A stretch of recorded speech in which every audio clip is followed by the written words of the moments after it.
6 million ways to die. Choose one.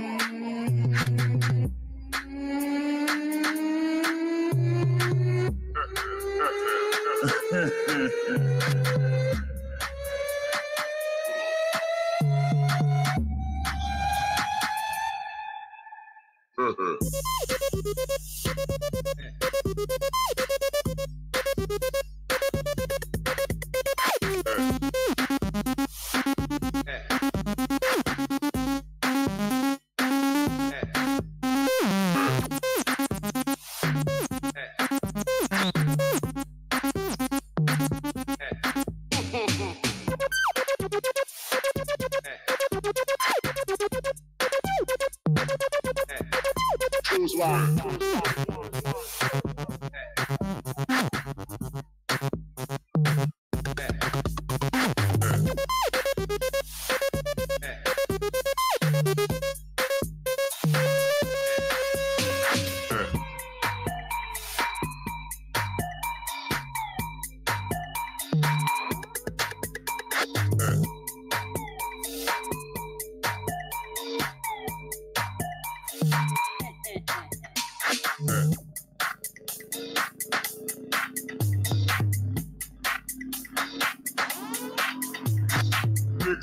Ways to die.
Yo, yo, yo, mic check. 1, 2, and 2. Can y'all hear me loud and clear? Yeah, man. Can you hear me? Yes, sir. All right, y'all, we're back. Everyone is back from NFT NYC. First of all, big shout out to Chippy Yogi. Thanks for holding it down as always during the pre-WIP trip. This is Matthew again coming in, really just off a high of NFT NYC. Met so many people, but especially a big shout out to my dude Rizzle. Easy was in the house down there, Elbow, Hidden Forces, Crypto Spectrum, Metageist, Paradox, not fake Paradox though for some funny reason, and a whole other gang of folks showed up throughout the week. And then on Friday for this like impromptu WIP beer fest / field trip / Metageist drop party.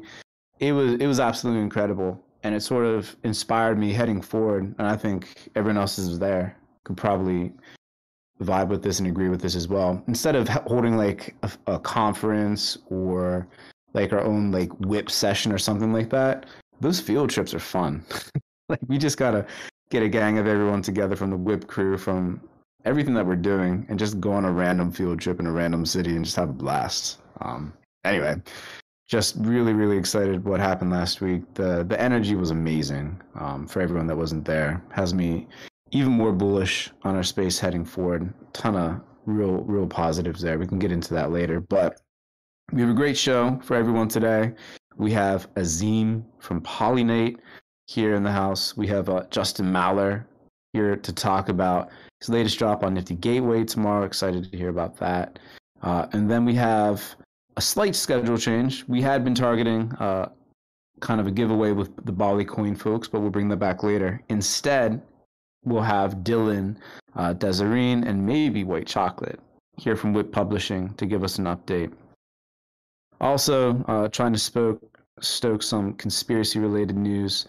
We're not sure if coming back after NFT NYC, if this is a new season or not. Are we continuing the season of the Frog or 5C?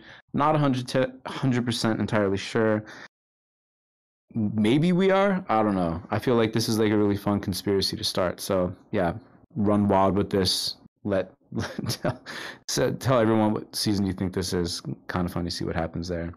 Also, for everyone that's in Crypto Voxels, we've crashed Whale Shark's Whale Fridge. It's one of my personal favorite builds in the entire metaverse, and built by none other than the master architects, meta architects themselves, Voxel Architects from NFT Studios. Rizzo and I, we have a new podcast out with Steve Klabanoff talking about PartyDAO. Definitely check that out. I'll drop a link right after I finish my spiel, which is almost done. And of course, a big shout out to our season sponsor, Proof of Beauty, the experimental NFT studio, doing amazing things. Make sure you follow them on Twitter at PRRF Beauty. That's PRRF Beauty on Twitter. And then check out the website. Follow them for more updates and all the good stuff at pob.studio. But with that, I'm done with my spiel. So it's time to get that hype train rolling with my dude Rizzle. So Rizzle, man, whenever you're ready, take the mic from me and take it away. Thank you, man. Can you hear me all right? Yeah. I got like a weird audio setup. I feel like I'm still like figuring out what life is like after NFT NYC. I'm not going to show the London DAO proof of beauty thing like too hard, but they're still out there like literally trying to give people money for doing like cute, cool, shill it. Yeah, I mean, they're trying to give cool people money for doing cool NFT projects. So if you've had an idea and you need funding and like some advice and some backing, yeah, man, hit them up. I mean, they're literally trying to, give people money. So this is the time to, have no shame in your game and hit them up. And they want to fund cool projects, and they're in with us, and that inevitably means your cool project that's in with them will probably be in with us because they sponsor us and we think they're cool. And I actually met Ash from Proof of Beauty up in NFT NYC. He's cool. So do that. Let's see. I'll tell one quick story about NFT NYC. I went up the escalator as soon as I got there to get my badge, and who was at the top of the steps but Easy, as if he was just waiting for me and had planted some tracker in my suitcase or whatever. I didn't even have my suitcase. He just knew I was going to be there and ran right into him, which was incredible. It was great to see everybody. Yeah, some people saw me possibly almost rap. We ended up, there's a lot of stories that came out of this. It's a podcast in itself, but I won't go on. The only thing missing was Show, honestly, who found out we were coming to town and like hopped on Paradox's return flight to Barbados or something and got out of there quick before we made fools of ourselves. So anyway, it's good to be back in the house with Show and everybody else here. Taking a week off feels like a very, very long time. We're supposed to have Bollycoin in the house. They're like Polar Russ Frankie, I believe, this week. So they are a cool team with a cool project, but maybe not that cool if they totally bail on us. So we'll see if they pop in. Maybe they're listening to me right now, and we are slipping. It's been a long couple weeks, so let's see. I'm still stacking the WIP coin. We probably actually have enough to deposit it and start distributing it again, so that you can, I don't know, have some to do nothing with or whatever. We have a guest list this week somewhere in the fridge or in the. We're all over the place, y'all. You gotta, bear with us. And it was a long NFT NYC trip, which was incredible. But I think everyone's like still trying to find their footing. Okay, we're gonna drop it in the Discord this week. All right, we got a guest list somewhere. We're gonna give away things. We're gonna get back into the swing of things here. But for real, it is awesome to be back with y'all. Shout out to the crew, everybody. Easy, Paradox, Trippy, Show, Timmy, Tubador, Guts Berserk, GB, Alex, Greb, Foxy Yoga, Carolina Duh, Sandy the Meow Meow, Dragonate, Trizlet, Musashi. I feel like people are missing from my list. Probably Matt should be in there somewhere. Conwolf, I said you. Probably, maybe not. I don't know. All y'all.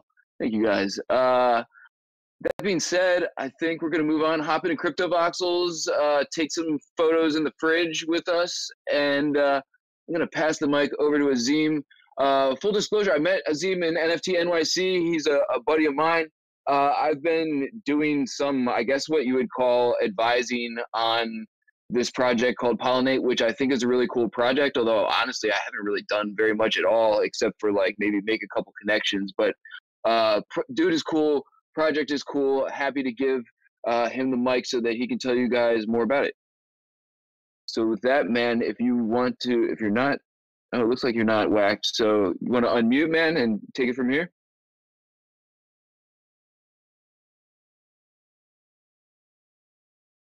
You might be on push to talk, but I heard something. Yeah, Azim, if you're on push to talk, I think it's P you got to hold down. Or you can pop in, pop out, disable push to talk, which is like the worst feature known to humankind. And then get back in here and chat with us. Honestly, why do they have push to talk? Doesn't it make any Dude, I was sense? just thinking the exact same thing. I was like, push to talk like crushes 2 people a week. Death to push to talk, right? So Sandy Meows, all caps, worst feature ever. Yes, plus Yeah, one to that. it's so confusing to people. Yeah. While we're waiting here, though, I know we have Justin Maller coming up after Azim. So, Justin, I think your mic should be hooked up fine. If you want to unmute real quick and just give us a real quick test. Yeah, I think I'm here, guys. You hear me? Oh, man. Yeah, man. Coming through lovely. Absolutely lovely. No push to talk on your end. No, sir. Okay, we got Azim back in the house. Azim, you with us?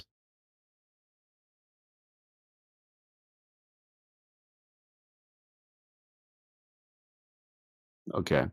Well, since we got Justin here with us and his microphone's working lovely, Azim, we can get you sorted out.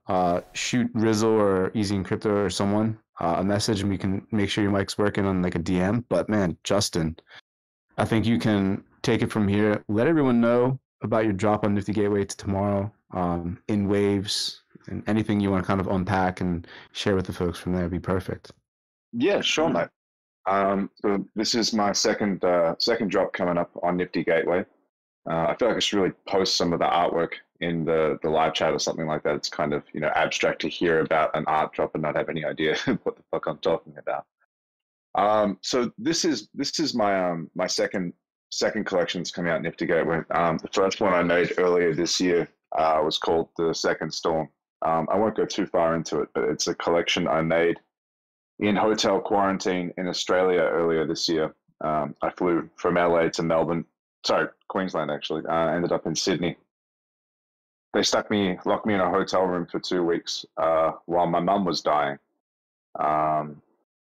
which is obviously what I flew back for, was to see her. So I made this entire drop in hotel quarantine called The Second Storm. There's a whole bunch of lore about it. I won't bother you guys about it as to exactly why it's called that and all that sort of stuff. So I made all that work basically just to have something to do while I was locked in a room, and something to show mum as well, so she could see some new work before she died. I did get to show all that, which was great, and that was back in February. Mum passed on January 18th. The collection came out on February 18th, which was yeah. I mean, I didn't have any idea what to expect from it. Again, I knew I was going to be locked in a room. Fun story. Right before I went in, I bought an audio input. I was going to take one of my guitars and just record some shit to send to my band, which they love, as I'm the drummer, so they love it when I do that. So at the last minute, I had to make a decision between taking the guitar and taking my 3D stuff. I was like, you know what, fuck it. I did agree to do the drop with Nifty, and I should honor that and take my stuff. And I guess it was a good decision. My work came out February 18th, like I said, which was the week that NFTs kind of, went nuts. And it was really overwhelming, if I'm honest. It's an overwhelming experience to lose your mum. It's an overwhelming experience to be locked in a room for 2 weeks. It's a really overwhelming experience to share all of that with, strangers. But I felt like I couldn't put that artwork out there without having the context of it be known. You know what I mean? And it also felt like a really nice just tribute to her and the beautiful way she moved through the world and her creativity. But yeah, sharing it all was fucking overwhelming. So that all came out February 18th. NFTs went nuts. I left my job. I married my wife. I started a green card case. And I tried to deal with the madness that is NFTs. I've been making digital artwork for 21 years. 20 years, that's a lot. 2001, I got seriously started on DeviantArt. And for my whole career, we've been plumbers with a copy of Photoshop. Just doing jobs, getting paid by the day, getting paid by the hour, and then this drops out of the clear blue fucking sky, and all of a sudden, life is very different. And how is it going? Anyway, I'm trying to adjust to all of that with everything I just said, and I just got overwhelmed. So this new collection is called In Waves. Thank you very much to the people sharing the artwork in the chat. That's really great of you. Lets me think and talk instead of trying to copy links and be coherent. In Waves, yeah. You know, when you go through everything I just went through, that I just listed to you, you know, there's a lot of emotions that your mind is trying to deal with at once, and you can't feel all of that at once. You know, you can't feel that level of grief, and you know, and then you've got that level of excitement when you see what's happening with NFTs and this newfound wave of creativity, and then there's just like overwhelming numbness when it all gets too much. And these things just follow each other in waves of emotion, and they're always tinged with the opposite. I'm grieving my mom. I'm excited to wake up in the morning and make art. And I'm feeling so creative, but I'm exhausted because I haven't dealt with the depression and the anxiety that comes with an experience like that. It's just these waves and waves and waves of emotions. So, you know, I'm a bit on the nose with my stuff. That first collection I mentioned to you guys that I made in the hotel room, the whole thing is situated inside a cube, to, you know, indicate the room that I was in and the room Mum was in. I'm pretty on the fucking nose when it comes to this stuff, hey. So this collection was very in waves, was very water based, very water themed, as I tried to explore these concepts, and these different waves of emotions and the different ways that they hit it. So yeah, I don't know what you had in mind for me in terms of introducing it. Hopefully that wasn't too verbose, but yeah, that's the what and why for tomorrow. No, definitely. I mean, Second Storm was definitely an emotional tsunami, and in the wake, it's really interesting to see how In Waves has come together. For folks, just like for timing and everything like that, tomorrow, Friday, November 12th, 6:30 p.m., the collection will go live. It's a collectors only release. So for folks that participated in Second Storm back in February, collected along the way, or participated in the depth core drop and managed to scoop a piece from Justin Maller, they'll be able to participate as well. So just want to get those high level details out there. I think there are some questions from the audience. Our mate Show will relay those questions, but actually I had a question for you about Depth Core, that collective of modern digital artists that you helped put together over the past couple of decades. Could you just tell us like the genesis or origin story of how you got Depth Core started? I've always been interested in that. Oh yeah, I love telling that story. So I started Depth Core in 2002 in my dad's backyard in Melbourne, Australia. And that came about because I was on DeviantArt, right? Really early days, 2001, 2002 DeviantArt. And I was making, you know, 3D abstract stuff that honestly, if you look at NFTs now, you can see a bit of a lineage between the dog shit I was making and the beautiful stuff people are making now, right? So on DeviantArt, seeing all these other great art collectives like Rasta and Breed, they were really cool. And I wanted to be in them because I like art and I like clubs and I'm an elitist asshole. So this was a really nice like combination of different facets of my 19-year-old personality. So I applied to all of these different collectives and they all turned me down for two reasons. One, the style of artwork I was making was really different to what they were making. And two, I was shit. So, you know, all in all, I didn't have a very compelling case. So I didn't take that very well because, like I said, you know, elitist ass. I had a bit of an ego when I was a kid, maybe still do. So I went out into the backyard. I got out my Nokia 8210, which is the phone I had at the time. I called the only other artist I knew in Australia, and I was like, "We're going to start an art collective." And he's like, "Yeah, all right. We're going to call it a Depth Core." He's like, "What the fuck is wrong with you?" But we did. So we. I just saw someone post the Bart Australia gif. Magical. We did do it. We started it up. I ended up, a different art friend of mine helped me to develop the site and build it out. And we got, I think, about 15 other people who were making like the 3D abstract stuff that we were into. We put out our first chapter. We called it a pack back then. Sort of very eloquent. And yeah, it blew up in a way. Like this is 2002. The criteria for what constitutes a blow up is not very high, right? But like a couple thousand people went and looked at it, and we got all these applications for memberships. Like all these people wanted to come and make art with us.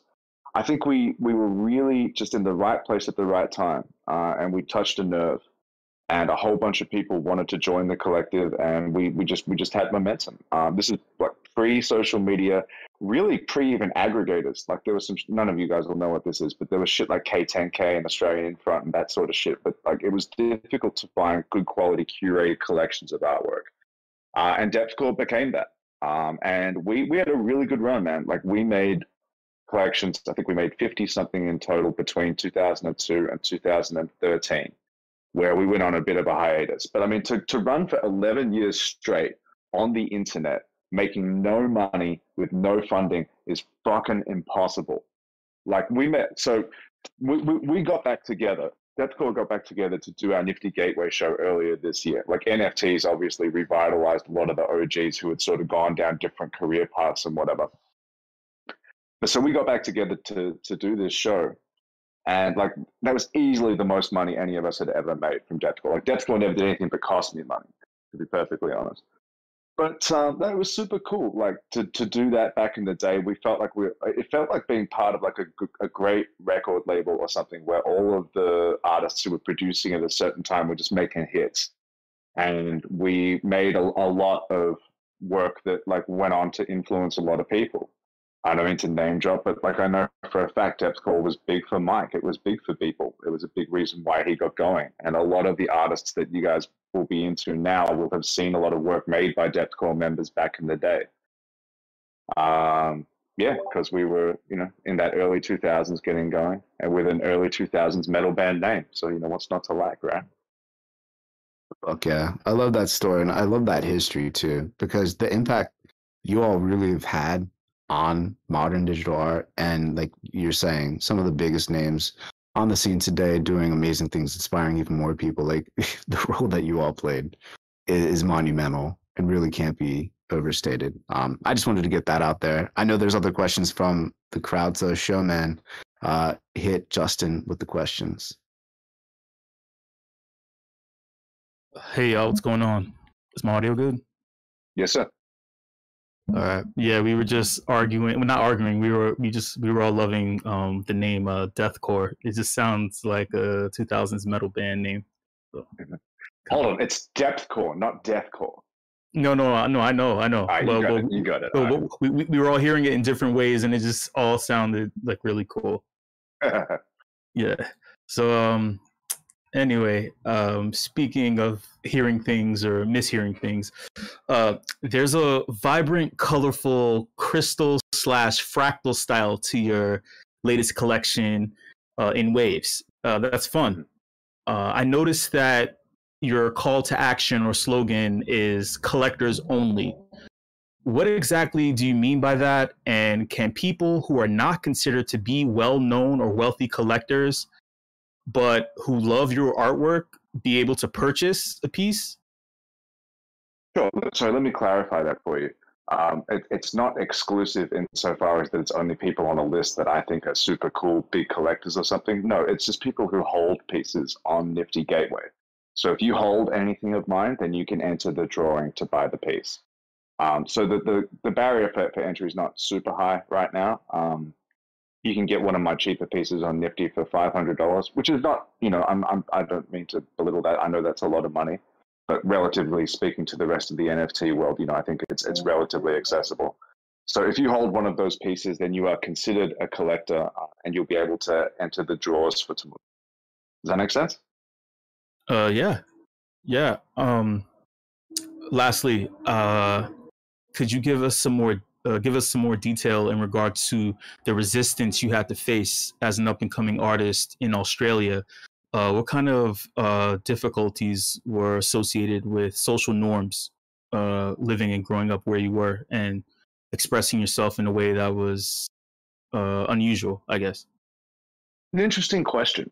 I have to say that the difficulties I noticed when I got started, so I'm trying to make a real go of this and say, I finished university 2005 because I took my fucking time.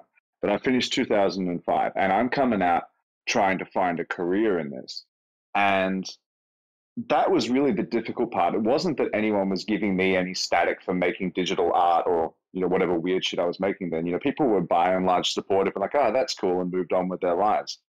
The really difficult thing was not the societal norms, it was the professional norms, because the pathway to being a digital artist was non-existent. It was just a ridiculous thing to say. Like there was even less of a pathway to saying, I want to be a rock star. Okay, you want to be a rock star, get with your band, right? Go practice, play some local shows, build up a following, make a demo. There's a pathway to that, right? Digital art, like I'm making weird shit in Cinema 4D and Photoshop. Like that's great, mate. I've got no idea how you translate that into money. And especially in Australia, which is, I don't know if you guys know, it's Australia, like back then was 18 million people. I think now it's 24 million. It's a really small population, which means that the pathway for arts is even more difficult because the media buys for companies, which was previously where a lot of us made our money before NFTs. It's just not there on a local scale. So you need to be able to penetrate an international market from the most remote place possible in order to have a career. So really, that was the difficult aspect, more so than the societal norms. Like I was able to have art shows and whatever that were sparsely attended, but attended nonetheless, I'll have you know. That wasn't the difficult part. It was really the career path and finding that and stumbling through it when no one had done it before. I hope that answers it. Ask me more questions, by the way, guys. I love the sound of my own voice. Dude, yeah, if anyone else does have questions for Justin, make sure you tag him in the chat. He'll get back to you there. We do have a couple other speakers that we have. Well, WIP Baby just woke up. Sorry about that. Hit him up in the chat. But dude, Justin, super stoked for your drop tomorrow. Everyone, check it out. niftygateway.com, 6:30 p.m. Eastern tomorrow. And thank you, man, for just jumping on the virtual stage and being real, raw, and fucking rock star. Oh, man, thank you guys very much for having me. I really enjoyed myself. You all had fun. I'll hopefully see you in the chat later on. Hell yeah. Cool. Peace. Next up, we have Azim from Pollinate. And I think you got your microphone working just right. Can you hear me now? Yes, we can. So okay, awesome. That was fucking annoying. I had to change like input out. I can curse here, right? I had to change input output that stuff. Okay. Justin, that was an awesome story. Condolences. Your art is awesome. I just followed you on everything. Super cool stuff to look at, and definitely going to be checking for your nifty drop tomorrow. Pleasure to be here. Rizzle, thank you. Matt, thank you. I guess I'll start with a little bit of background before I get into Pollinate. But I sort of got into crypto as a joke in 2014 because I tried launching what would now be called a social token with Kim Kardashian, and I just made like a landing page and just like a little logo for it, and was like, okay, cool, I'm going to launch this. And it was sort of a joke after Kanye West happened, and then I got a ton of press, and then I got a cease and desist, and then I was just like, okay, this crypto thing is fascinating. I, from 2013 to 2017, was a writer with the HuffPost, where I was just like interviewing hip hop artists on the side for fun, and was doing like tech companies and tech consulting stuff. So it wasn't anything like other than just like a passion project, to be entirely honest. And in that time, I got to interview a bunch of my favorite artists: Big Sean, Bun B, Talib Kweli, T.I., Jermaine Dupri. Just like, it was awesome. Like, I was like, hey, I get to interview artists, and like I used to like ask all of them if I could like wear their chains for pictures, just because it like looked ludicrous. And going forward, like I ended up having a business where I got to like build apps and websites for some artists. I spent 2017 to 2019 incubating an esports company at Rock Nation under an executive over there who's one of the top executives in mobile strategies. And so we were just building out an esports org that was incubated by them. And around 2019, I started getting really obsessed with NFTs. I had spoken to the Sky Weaver team and decided I wanted to raise money for a game. So I ended up leaving Rock, and very unsuccessfully, despite speaking to everyone who's an investor and calls themselves futurists, unironically, in the space. And everyone said I was crazy, but I wanted to make a game that was like Super Smash Brothers, but with like basketball players and rappers and everything. I just figured I could use my relationships and be able to build something cool out. And everything in the game would be NFTs, all the downloadable content. You could do digital scarcity, all the stuff that like people are talking about now. Everyone told me I was crazy. So I ended up finding my way over to a mobile app game pre-launch as like head of partnerships and growth. It's like Pokemon Go for sneakerheads, basically.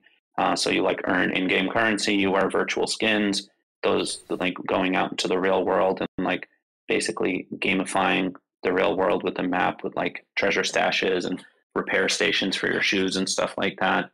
And while it was cool, I ended up leaving in January of this year and was like, this isn't it. I don't know what I'm exactly going to do next, but like, I don't love the idea. They're a pretty cryptophobic team. And all of a sudden the NFT stuff started blowing up, like out of nowhere. All the people who 2 years back called me crazy, especially in the entertainment world, started giving me calls and being like, hey, can we talk about this NFT thing? Can we talk about this NFT thing? And it led to even simultaneously while launching Pollinate this past summer, I was able to work on a venture fellowship at a venture firm here in New York City. And I helped co-author a paper on the future of content monetization. And my focus was NFTs, blockchain, gaming, the metaverse, like all the overused terms at the moment. But it was super cool. And so back in February, when I was like, what am I exactly going to do next? I spoke to an incubation team and venture company based out of Dubai called SL2 Capital. And they came to me with this idea where they were like, look, you know, one of the companies we deal with a lot, Terra Virtua, which is an NFT marketplace who deals with, you know, they've worked with HBO and they have IP rights to The Godfather and Pacific Rim and things like that. They did some cool stuff with Godzilla vs. Kong. They were like, one of the things we've been seeing, despite the fact that a lot of people seem to be making a lot of money, is that unless you're an artist who is already well connected, unless you're an artist who's already well financed, or someone who's really good at marketing, which not necessarily like the main skill set of many artists. Many artists are good at making art, and the marketing side is something else. They're like, a lot of people are being sort of like left out of the fold or falling through the cracks, especially with what they were seeing with people who are applying to be able to host their NFTs on this marketplace for Terra Virtua. And so they said, we have access to sort of everything we would need to build out a product that would be a Web3 crowdfunding platform for creators, a permissionless app that anyone could use, whether you're in Ghana, Brazil, America, and would give access to global financing to people. And we need someone who would be able to help do this on the entertainment end of things and be able to understand how to work with artists. And so for me, it sort of took what had been my passion project already of just like always sort of finding ways to like hang out with artists and listen to music and do all that kind of stuff and turn it into starting a company. And so starting in February, we started building this thing out. We ended up raising money. We launched a coin. About 2 months back, we actually set the product live, and we have had 3 successful raises so far, 3 artists who've raised $5K each. I purposefully didn't go for NFT artists, but I do think crypto native is where this is going to really win.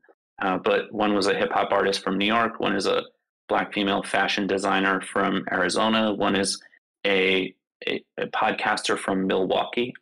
And now we have 2 more raises coming up. One's a gaming content creator from New York, and the other one is doing something with diversity and inclusion with writing she's from Ireland. And some of the like advisors on the project, I went out and just like spoke to a lot of people who are people that I've just like had as relationships over the years in the industry. So Will Castro, who like had a famous television show called Unique Rides, Bizzle, who is one of the top executives in the Nigerian music scene and manages people like David O, DJ Mick, DJ Sam Felt. Like there's like a ton of these people, former Rockefeller and Rock Nation people that I brought on, and was including Rizzle too. I was looking at like the crypto space on who do I know. Rizzle's been super dope, always has awesome takes. So I reached out to him. He was great to chat with. He was like, I'm down to help. I love the cause. And so, yeah, like I'd say like that's the long and short of it. And now it's at a place where I've been hand reaching out to a lot of artists, figuring out like, you know, we got to start doing, it's sort of like drops, but instead of it being drops, we're like figuring out our promotion strategy to start doing some of these raises for artists. Cause as much as it's cool, I've seen stats about how it's a very, very small number of artists that are making all of the money. And this is a product that really can help sort of change that. And so, yeah, thank you for having me, guys. Awesome. And I know there's some questions here, so Showman, hit Kazim with the questions. Hey, my brother, what's going on? How are you? What's going on? I'm well. Thank you for asking. All right. Everyone loves cross-pollinating. You know, we're all young and healthy people here. Mm-hmm. After deep diving into the honeypot that is your website and Twitter account, I was curious as to whether or not you believe that the missing ingredient to success for every creative is just to have a lot of money or funding, and that will solve every issue that they have. Is that true? And how do you feel about that assessment? I don't feel that that's the only thing, but it is definitely something that like actually definitely helps, right? Like there's no way to deny that having capital available to do the things that you're looking to do is going to benefit you. But I definitely don't think that's the only thing, because there's a lot of artists out there who've been funded by people who have access to unlimited amounts of capital and they will never succeed. But I can't say that, especially as someone who's spent a lot of time in music more than other forms of entertainment or art, but I can't say that there haven't been people I've met where it was just like so clear that if they just had a little bit of access to more capital, that their lives would be made easier because they could then focus on their art a little bit more. That's cool. Lastly, I'm curious about how did people find you when the cease and desist was sent out? Normally, people in the crypto space are anonymous. I'm just curious, how did they first discover that you were the one behind the Kanye West? Hopefully, I said that properly. I did the Kim Kardashian, not the Kanye. Honestly, it was just on my Twitter. I was promoting it. I was reaching out to, I got covered in Newsweek, the Daily Dot, Crypto Coin News, this place called Crikey. There was like a handful of places, like a bunch of the Bitcoin forums were talking about it. My name was attached to it. My email address was attached to it. And so like, I thought at first it was like, this is a joke. And then I was like, wait, like, and I look back at the stuff I was saying, because this was early 2014, like January, February 2014. And the things that I was saying was like, hey, this would be like a next generation fan club. And I also talked about like if Mark Cuban did something like this with the Mavericks. So a lot of what we're seeing now, but I was a little ahead of my time on that. And it didn't end up panning out the way I wanted, but it created interest in the space for me. What are your thoughts on let's say if this scenario was a little different, where you were fully in the right to release that coin and also do promo, and it was your idea, and they were in the wrong for sending you the cease and desist. What's your advice on how people can protect themselves and fight against something like that? Someone attempting to co-opt or disrupt what you have going on. That's a tough one, because like, a lot of times, at least in this country, when it comes to lawsuits, what I've learned is the person with the most money is the one who's right. So even when I was at Aglet last year, or a year and a half ago, we launched and we were actually quite successful. And when we started looking, it's like the majority of our shoes that were digital sneakers selling in the game were actually Nike shoes. And we reached out to them for a partnership, and we ended up getting a cease and desist even from them. And it was like a 25-page cease and desist. I still have it. And like they used words like copyright infringement and like violation of patents and all these things in a document that, like, in the document, they told us that they went through our social medias. They had listened to all of the podcasts that we had done. They'd like done deep dives into who we were, and were basically like, if you guys don't stop this and send us an entire like record of all of the money that you've made, then basically, I mean, none of us wanted Nike's hell and fury coming after us, but like, we were sitting there like, wait, this is awesome and amazing promotion for you guys. This doesn't make sense. And the amount of money they must have spent on that cease and desist was more money by a lot than we had made, because it was one of those like $1,000 plus an hour law firms. And Chanel sent us a cease and desist. And so, like, now Nike announced recently they want to do something in the space. But unfortunately, at least from my experiences, the one with the most money is the one who ends up being in the place where you can't do anything against them. So when I saw, like, this is something I started as a joke with Kim Kardashian, and like I had like a landing page and like a logo and a Twitter page, and I was like hearing like, hey, you need to shut this down. I was like, I don't know what to do. Years later, I was fortunate enough to like start making relationships, and I had people say like, if only you'd known me then, I would have put you in touch with Kim. But it didn't pan out that way. Incredible stories, though, and honestly, I have to say you have the best cease and desist stories that I've ever heard. So that's amazing. But dude, thank you so much for jumping up on the virtual stage and Thank you so talking much to for us having today. me, guys. This is awesome. Yeah, even WIP Baby appreciates it too. Cool. So moving on, I think we have a couple guests that may be jumping on the stage. Easy, correct me if I'm wrong, but I think we have Dylan in the house to talk about WIP Publishing, aka Epic Dylan, aka Scent OG. Welcome to the virtual stage of the WIP. Maybe White Chocolate is here, maybe Desireen. Whoever wants to grab that mic first, go at it and tell us what you have cooking at WIP Publishing. Hey, yes. There's the man himself. Take it away, Dylan. Appreciate it, Easy. Okay. Well, it's been kind of a long journey already, For me, the whole thing was kind of started up, I guess, in December 2019 when I got introduced to Synt, and that's where I met Easy and Matthew and Cameron and pretty much everybody else. Like, you could make a pretty long list of all the wonderful creators. I see Rizzle just said out him in the chat. yeah, we got to get an extra loud shout out for the man Rizzle himself. Rizzle was always the number one Synt seeder. Yeah, I don't even know how he was doing it back then, but he would get a hold of your post before anybody else did, and just totally support you and help you out. And I think he was the number one earner on Synt for like a really long time too. Right. Okay, but yeah, so basically, when I was with Synt, I published a book on Synt, and I think I'm maybe the only person that ever did that. Basically, I was a writer, and I was a writer that did not have just a ton of success yet. And so I was looking for my spot, looking for my tribe, like trying to find my fit and my people and all that stuff.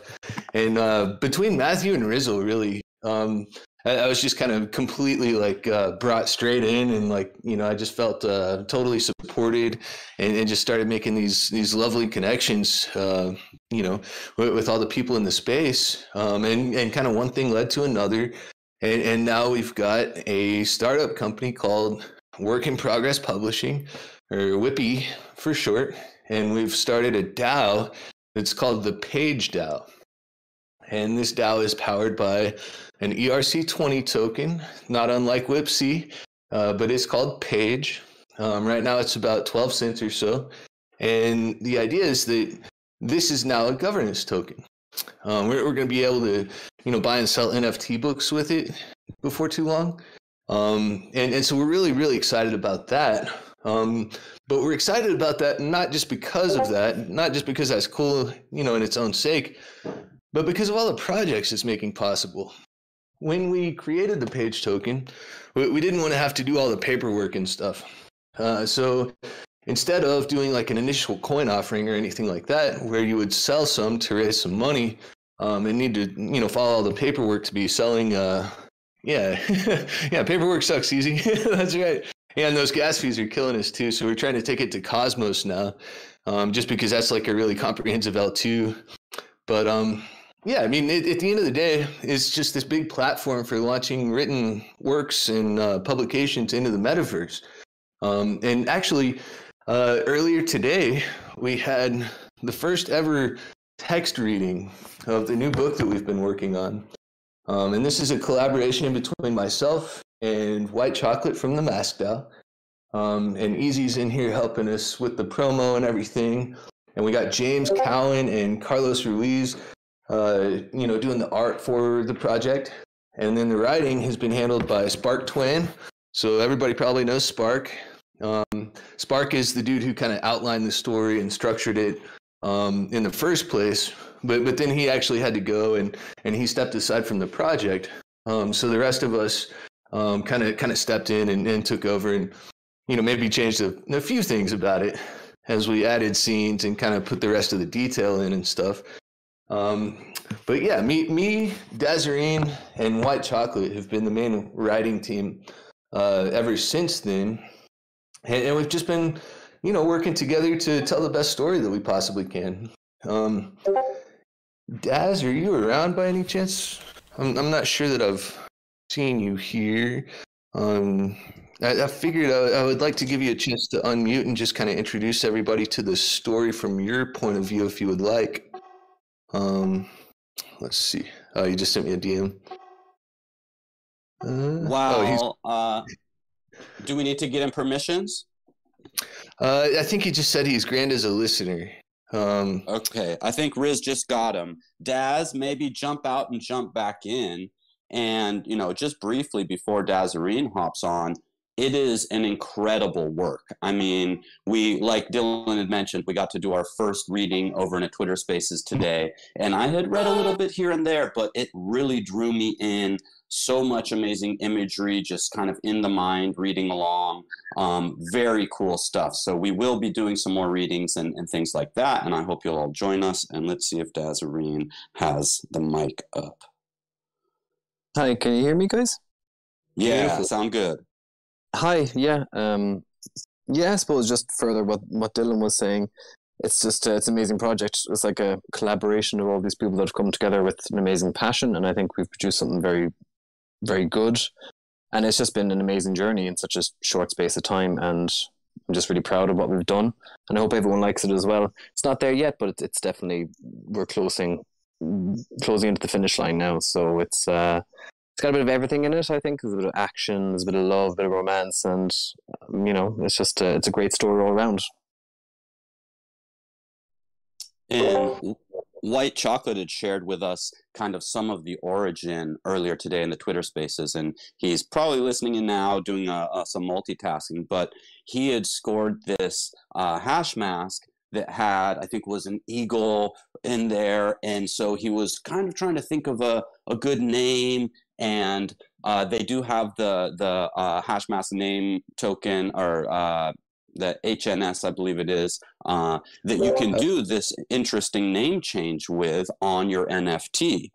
And so in the process of looking at names, he got inspired and kind of went down this Zeus rabbit hole, and which led to some more of the Greek mythos, and somehow this amazing idea for the book came about through, WIP Publishing and Page DAO. And so it's just very exciting to see these relationships form between communities and come together, collaborate, just get super creative, and then be able to publish an NFT book.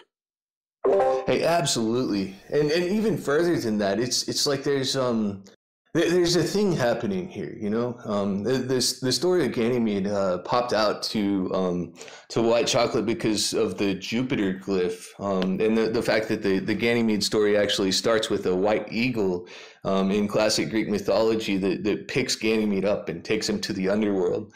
And so this is like a powerful metaphor, right? And what is the metaphor? Well, the metaphor at the end of the day has to do with, it could be anything. It could be like this classical mythological story of this demigod and where he came from and how he came to be sort of part of the mythology. Or it could be sort of the moral meaning of that story, and you think about this, who is the most virtuous person alive? Well, a parent that loses a child, I think, would probably almost always say, the child that I lost is the best.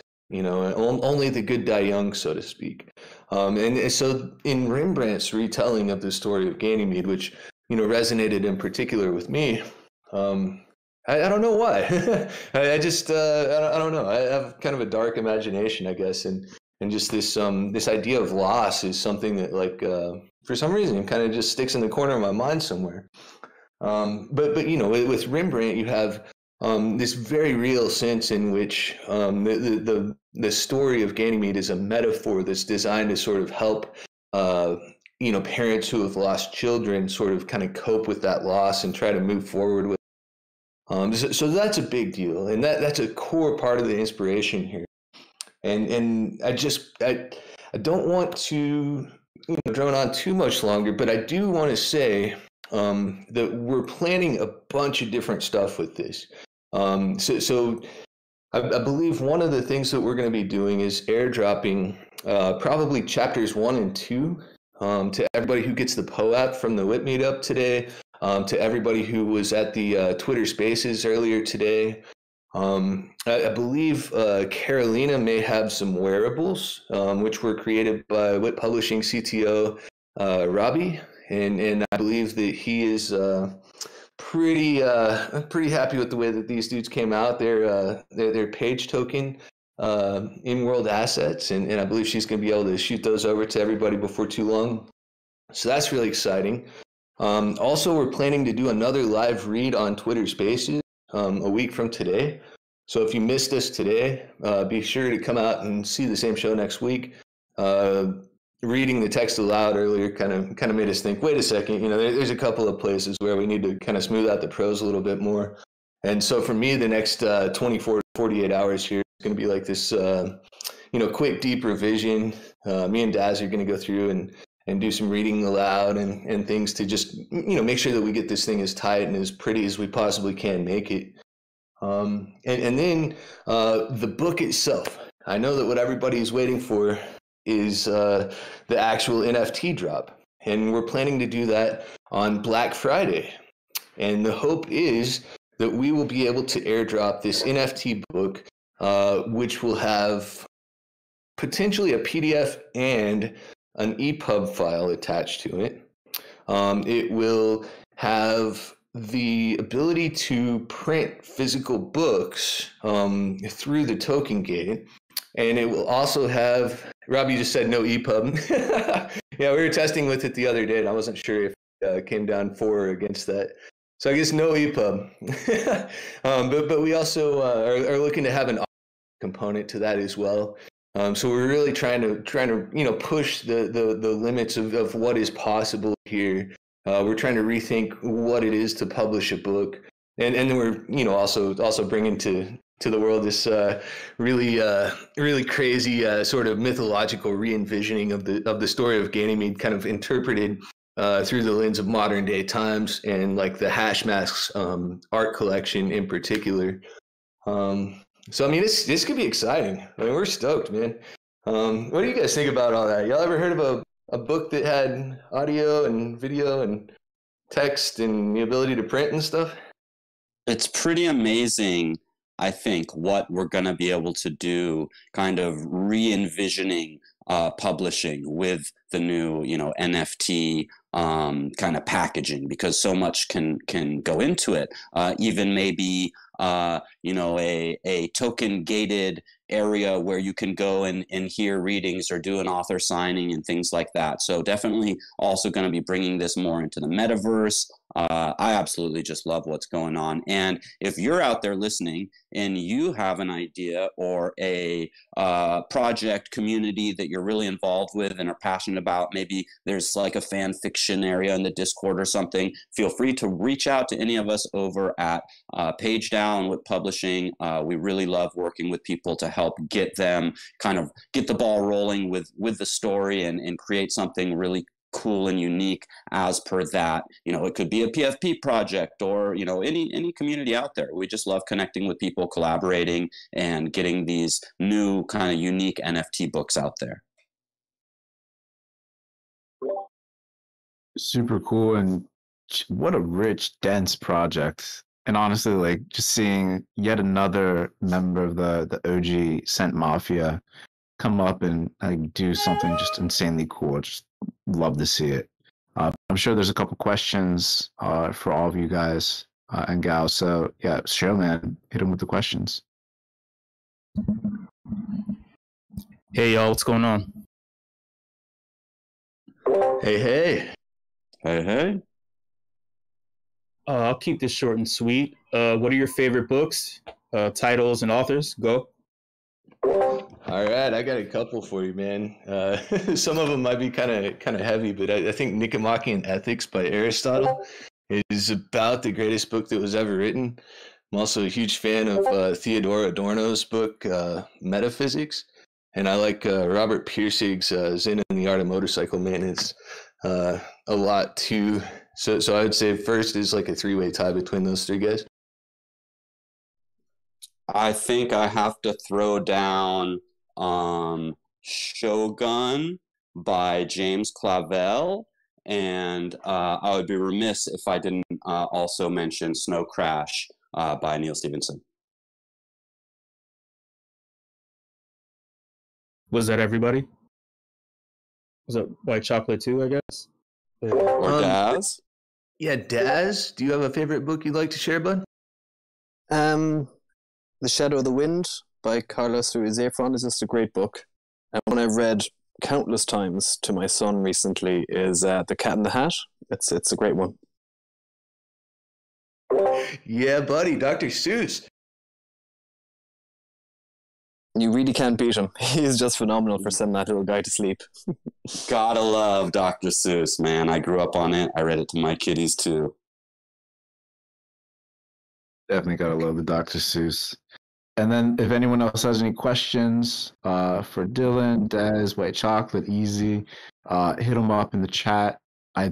We have a PO-op coming from the DGen bot. I guess we got to figure out how that comes to us. Make sure that everyone gets that, because the offer you put out there is pretty dope too. But yeah, just thank all of you for taking the time to jump up on the virtual stage and tell us what you've been cooking up over at WIP Publishing. Cool. Whoopee! Whoopee! So with that, that brings us to the end of the speaker updates of the WIP. Rizzle, I don't know if you have any updates before we do whatever we're doing next before the afties, but yeah, take it away. We're doing something. I believe Real Paradox is in the house. We've been dropping links to Crypto Voxels. For those of you who haven't been in there yet, we are in a giant refrigerator, like we were saying earlier, thanks to Voxel Architects. And Fake Paradox retired. You never know when we're going to need Fake Paradox. Sometimes you get stuck in Barbados on a potato phone or something. So, hop in world here, and let's pass the mic over to Paradox to do whatever he wants us to do. And then I think we kick it over to show. Cool. Hey, guys, can you hear me? Yeah, man. Excellent. Hey, guys. So I'm Paradox, the real Paradox, not the fake Paradox. So as Riz was saying, this is the part of the show where we all jump in world. So I'm just going to hit you up with another link. Jump into Crypto Voxels, and what we're going to do is we're going to take a group photo and some video. So I'm going to give everyone like 10 seconds to get in world, 20 seconds. If you are in world, you see the giant fridge. If everyone can make their way down to kind of the bottom 3 shelves, grab a shelf, chuck up some emojis, and we'll get some nice shots. Dragonate is going to give us some nice music, and that's going to last about 30 seconds, 45 seconds, something like that, so we can kind of take a time and get some nice shots. So if everybody's just about in world, let's give everyone 10 more seconds. Cool, everyone's just about there. Maybe spread out just a little bit, guys. Actually stand on the shelf if we can. Excellent. Cool, I think we're just about there. So, Dragonate, when you're ready, sir, cue some music.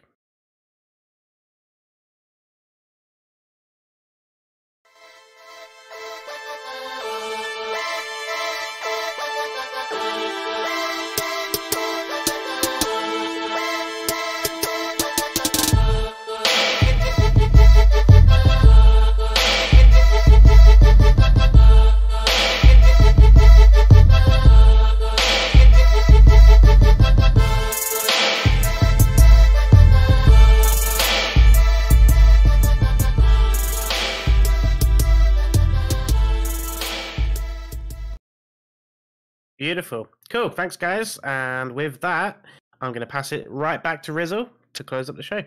Cheers, guys. I think we're pretty much good. It's so great to be back with everyone in the house. I got a message from the bot. I'm very impressed with our like super sophisticated bots. Okay. So my bot says DGen. It looks like it's got I don't know. It's like red outline or something. DGen bot sent POAP. Says Sandy Meows, aka retired fake paradox. It's black and red. Yes, got it. Okay. Sophisticated bot. Don't block the sophisticated bot. Don't mark it as spam. Thank you all for coming. I don't know if we have a guest list somewhere around here. Did we ever figure that out? We'll figure it out. Yeah, we were Giving dropping away it periodically. We'll drop it one more time. Oh yeah, sign the guest list. We're giving stuff out. And I think actually shout out Musashi. I believe we distributed invisible pets to you guys. The wearables are on the Polygon blockchain, so it's possible we distributed stuff. You might have to check your hidden tab on OpenSea to get the things and unhide them so you can use them and everything. So check that out. But I think stuff went out, and so make sure you sign the guest list so we can send more stuff out. And with that, I will pass the mic to the man himself, who I have missed greatly. Show, I think everyone has missed you greatly. So please take this mic out of my hands, dude.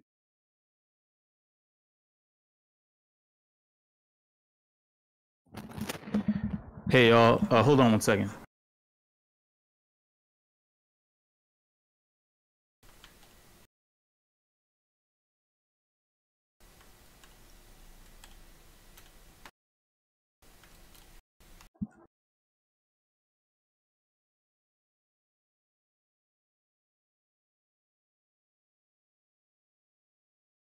Sorry about that confusion there with the DGen bot. It's just yeah, I'll talk about that later. Hey everyone, do me a favor, turn down your speakers if you're not if you're brand new to this, if you don't know what's going on right now. Just adjust it just a moment.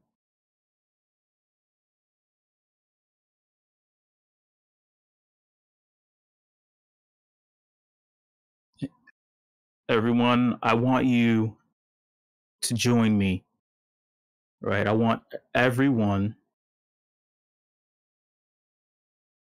to stand up out of your computer seats. I want you to grab a magic marker. I want you to take off your shirt. And I want you to draw the word WIP on your chest. Okay? I want you to spam the text channel with a Matthew McConaughey gif of him pounding on his chest while you're writing the letters WIP on your chest. There you go. And while we're doing that, I want you to join along with me and hum. Hum along with me while we look at this GIF. Keep posting that GIF.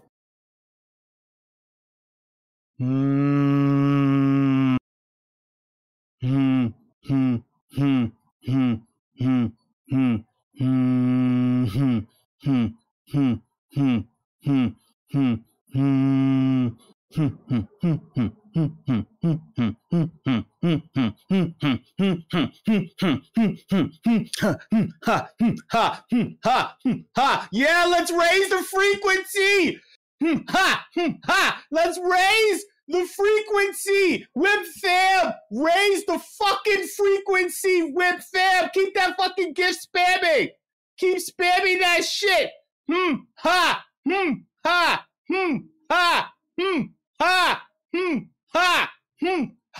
Till you're out of fucking breath, WIP fam. WIP fam. WIP fam, are you warmed up yet? Are you warm the fuck up yet? Better yet, WIP fam. Better yet, I'm disappointed in you.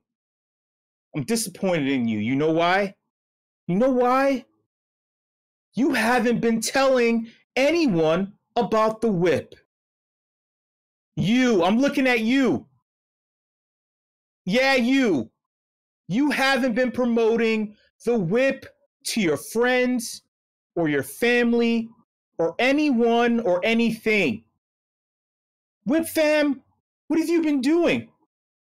You had a week off. What have you been doing? Huh? You're not doing enough. If you need to be reminded, or if you are new to this event, if you need to know what you are experiencing right now, just look down at your bare naked chest and you will see exactly why the fuck you're here. You will discover it right now. When you look in the mirror and you start humming and raising your vibration, you'll realize that you're at the Afties and the WIP. Welcome to the Afties, y'all. I'm your host, Show. You already know. If you don't know, you will know by the end of this thing that you've been experiencing for weeks on end in the crypto space. If you're brand new, you don't know what the fuck this is, it's super simple. You've had awesome presenters present to you and talk to you about awesome and great things that they're working on. But if they were brave enough to talk to you about these things, you should be brave enough to open up your ears, open up your heart, and express what you were thinking. Express what you were thinking in the form of a hot take or an opinion. It's super simple. If you're brand new, we're gonna keep it super simple. What was your opinion about what the presenters talked about? Phrase it in the form of a hot take. Don't ask me in the form of a question, right? If it is a question, make it rhetorical. Put some oomph behind it. I'm not gonna answer a rhetorical question, obviously. Tell me what you were thinking about when these presenters presented things to you. Your opinion matters. For once in your life, your unsolicited opinion matters. Think about it. How often in your life is your opinion worth something? You can just say some shit and people are like, okay. You know, you're so used to being PC. You're so used to being outside of this thing, right? Hearing things and not giving your opinion at all, right? Now's the time to speak up. Now is the time to speak up.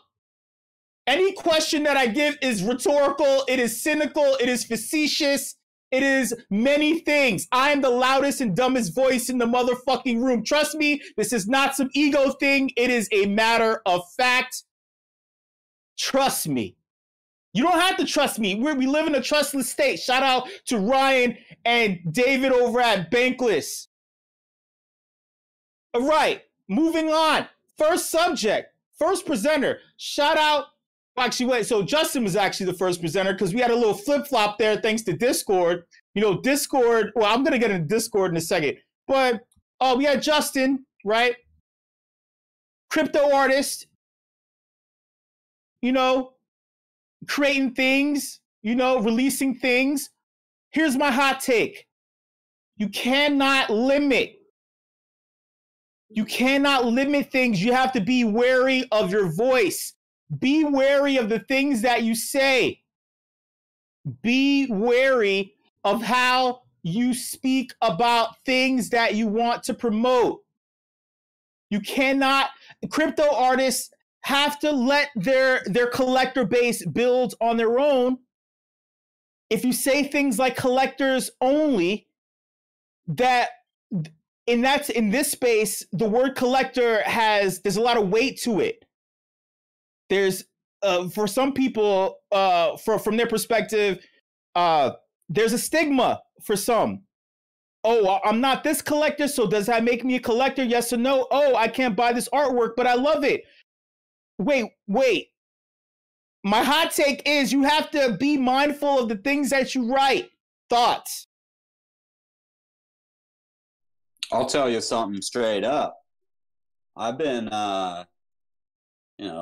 locked into a little crying corner because I wasn't a collector on some of these nifty drops. So it's a fine line you got supporting your early, fans and collectors, but then you also have a little bit of exclusion there when someone like myself really wants to pick up one of your art pieces, but I can't afford to necessarily go back and buy off the secondary market to be able to get in on the drop that might be coming up. Hot take. Google, unmute your microphone and say that. Unmute your microphone and say that out loud. Spit on what Easy said. Who is that? Who's speaking? Whose tiny little voice was that? I listen to what I want to listen to. Goddamn! I respond to what I want to listen to. Dragonade. You don't tell me to listen to other people's opinions. Oh, really? So what? Google, unmute your microphone and you repeat that gift. God damn it! If someone wants to talk about them feeling like they can't buy some shit, you don't tell me to listen to somebody else complaining about the fact that they can't buy anything. I'm just putting spice on it. He wasn't complaining, but he's giving his opinion. You let that man speak for himself. Tiny voice.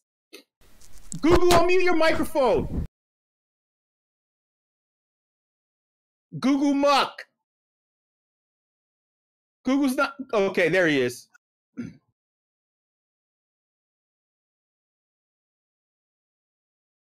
For those of you who are brand new to this space, this is an assortment, a collective, a conglomerate of highly opinionated, dumbass people talking about all of the high brain, high level thinking shit that was just presented to them. You just heard some shit. What the fuck do you think about it? Huh? Don't be alarmed by the yelling and screaming. It's just, trust me, we've all been abused as children. We've been verbally abused. It's not something that's brand new to you. Believe me. Oh, I'm sorry. Is that too hot of a thing to say? Is that too offensive to you?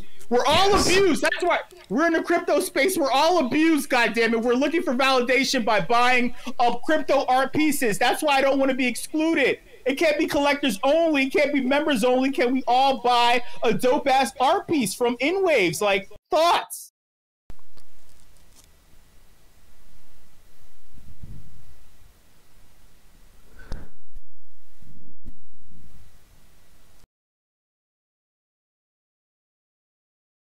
I'm offended by the breathing on the microphone. I'm just all the breath. All the breath is just, it's so offensive. Keep you and your hot breath to yourself. Thank you. The snark, like I'm reading all up into this shit. I don't have to be a collector to know when someone is breathing in a fucking offensive way. Shit. The levels of this, god damn it. I've been in the crypto space long enough to know what being offended feels like. I'm offended every day that someone wants to exclude people.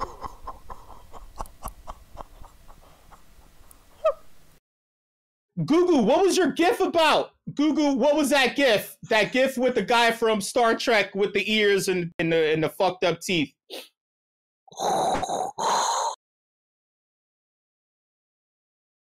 Google Muck is still trying to find Push to Talk. Him and Azim are having issues with Push to Talk. Maybe they should blame Discord. Maybe they need to send a cease and desist to Discord. No, that'll cancel everything we have. Maybe, right? Maybe Discord needs to get rid of Push to Talk instead of trying to fucking incorporate crypto wallets to Discord. No, we need Push to Talk. And no, Google Muck, we're not getting paid to talk. The fact that Discord is trying to incorporate crypto wallets, right, on a platform where, honestly speaking, the level of security is terrible. Two-factor authentication is terrible. We receive spam DMs all the time from people looking to literally co-opt your account. This happens all the time. Why would we put ourselves at risk? That's why we have third-party bots that you're able to connect off-platform, right? That serves as a bridge from verifiable sources. You know how many times we get these spam DMs? Like, all the time. I'm not going to click a link in a spam DM from a bot. You can copy the bot. It's dangerous. You can copy like this. Many people here can speak to this. Many Discord servers have been totally wrecked from bots that had unnecessary permissions in the server, mod level permissions that were co-opted and just totally destroyed shit.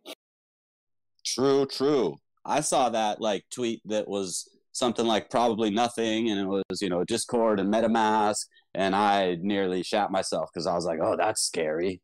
No way in Hellski I would connect my shit. In Hellski, in fucking Helsinki. I don't know, Google Muck. You have to push it out.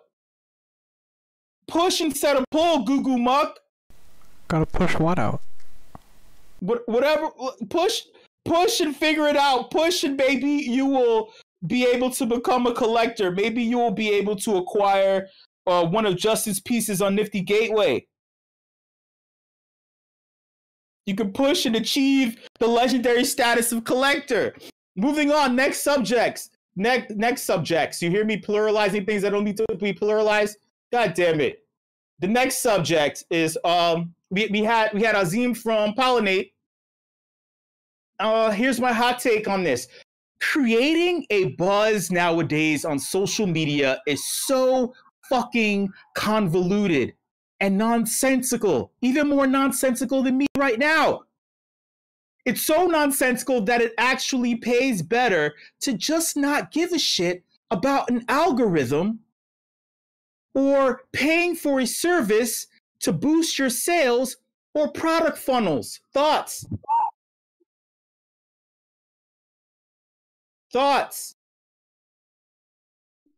Don't give shits, and you won't have to deal with all them shits. It all depends on who you're giving the shit to. Who are you giving the shit to? You, of course. Who else? Hey, El Rockero, do me a favor, mute your microphone. Thank you. Thank you, Juxton. Again, my hot take is TLDR. What the fuck? What the fuck? It makes no sense now. The algorithm is working against everyone. It doesn't even make sense to even fucking try. Thank you, Conwell. It makes no sense to even fucking try. So don't try. Sit back and do nothing. I just said that. Aren't you do you need me to yell louder? I just said that. Yes, yell louder.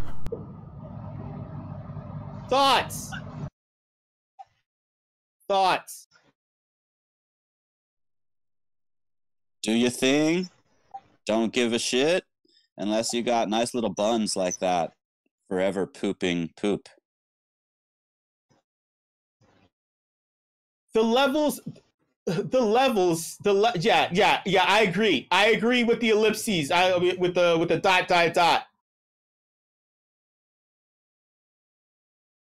The levels of sanity it takes in order to do this particular thing is I haven't reached this level of sanity. It doesn't make any sense anymore. Creating a buzz. So you have, even if you pay Elon Musk, you still the algorithm is purposely gonna say, oh no, something's wrong here. You don't deserve this kind of traction or this interest. Same thing with OpenSea with banning a collector 2 days ago from buying their first BAYC. You know, they're like, oh no, wait, the seller, they're reneging on the purchase of the piece when it was fair and square. They're like, oh no, wait, I didn't mean to sell it at 40 ETH. Same thing. It's like Twitter is like, oh no, wait, we didn't mean for you to get a million people looking at this thing. We didn't mean for you to get to this. We didn't mean for you to get this type of attention. Sorry. Centralized algorithms. That's what this is about. Centralized algorithms are shit. Thoughts? Centralized algorithms can eat shit.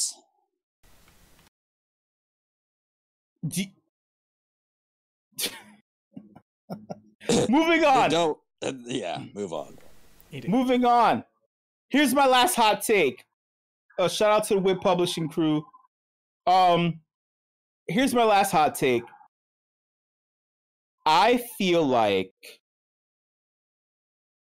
in a situation where people need to be well read in order to answer questions on Jeopardy, that maybe, just maybe, the host should have been someone who single-handedly saved an entire generation of motherfuckers who had poor education in schools just because he read to them. I'm talking about LeVar Burton and Reading fucking Rainbow did more than the educational system in the late 80s, early 90s, right? Maybe he should have been the host of Jeopardy. Thoughts?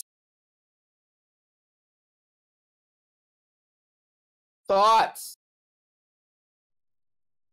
Love me some good old Reading Rainbow. Thoughts?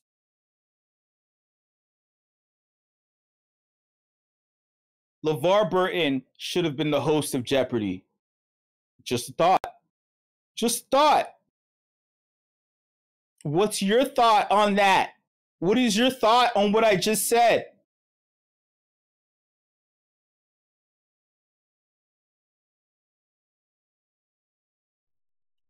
We need more Reading Rainbows to not jeopardize our society.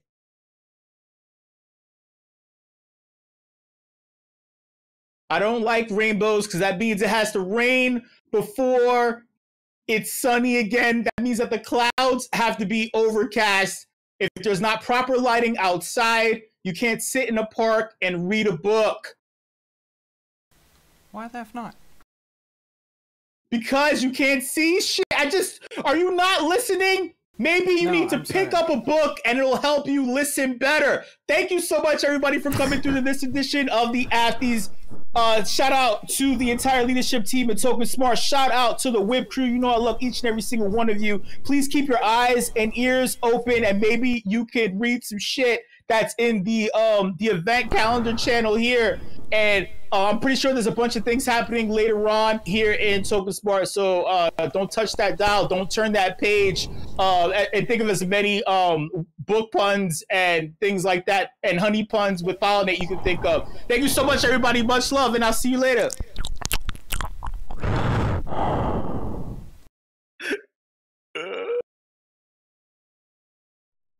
See y'all back here in about an hour and a half, where we will throw down some Cypher. Then we got Jazz later tonight. Token Smart Thursday. Peace, love, and whippy.